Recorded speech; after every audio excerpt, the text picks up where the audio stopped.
I think newspapers will survive longer. I think our future in new media lies in the cell phone, or in the mobile phone, which as you know, has made massive penetration in Africa. Problem is, people are using it for communication rather than information. I mean, the cell phone is still there to talk to your friends, and it's for social chit-chat rather than substantive information. And likewise, those elite, because it is an elite in Africa that has internet access, are attracted to the social media portion, unfortunately. Sometimes I think Facebook has been the death of us. But that's what attracts people and that's what they think the internet is simply Facebook. And it's unfortunate. I mean, it is a wonderful thing, and it could be used to great advantage to knowledge, to increase knowledge and capacity, but it isn't. It's just social gossip. So, in short, that's the sort of scenario we face here. I think the strength of newspapers is still very, very important for literacy in Africa. I mean, I think literacy is vital. Because take away the newspaper in rural parts of all our countries, from here to Nigeria and further afield, what do the people really have access to?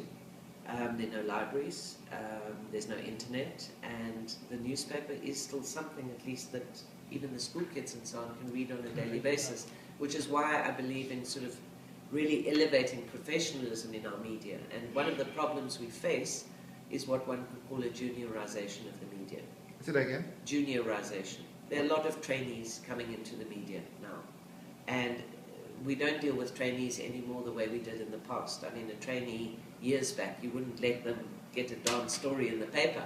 They had to start with the basics. And nowadays, because of the pressure on newspapers, a lot of journalists are junior. Their stories are going in the paper. They're not the best of standards. Sub-editing skills are weak at best, and so there are a lot of problems. So what I'm doing now in the name of the Trust here right at the moment, because I've looked at various forms of training over the years. I've sent many journalists on training, and I've got to the point where I said, training, forget about it. Forget about it. Sending your journalists on courses to Zimbabwe and here and there and everywhere, and you lose them for 2 months, and they come back, and they really haven't benefited at all at times, because it depends on the aptitude and the keenness of the person.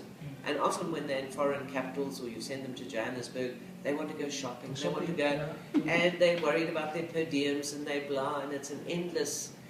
So I'm a believer in in-house training to a very large extent. And what I've done over the years at the Namibia would bring in experts from outside to work with us for, say, 3 months, so that they can spend one-on-one time with individuals. At the moment, what I'm doing with the Trust, and I don't have a big budget at the moment or anything like that, so a couple of mornings a week I spend mentoring and training individual journalists, one-on-one, from all the media houses, and just working with their needs, what they need. I mean, a lot of these mass communications courses are just making people jack of all trades, master of none. To me, there's no point, if you're not going to be a radio journalist, to have radio journalism, production issues, bits and pieces. Rather focus in on what the real need of that journalist is. And so that's what I'm doing, whether it's strengthening their intro, their language, the construction of a news story, things like that. That having been said, what we lack in Africa is huge capacity for investigative journalism, I think.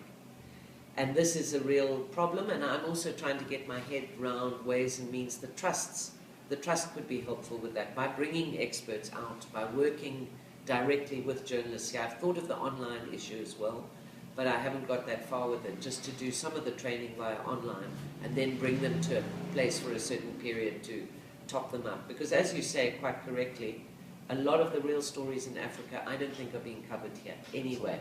It's not through lack of will, it's not necessarily through repression of media, but it's simply because we don't have the skills.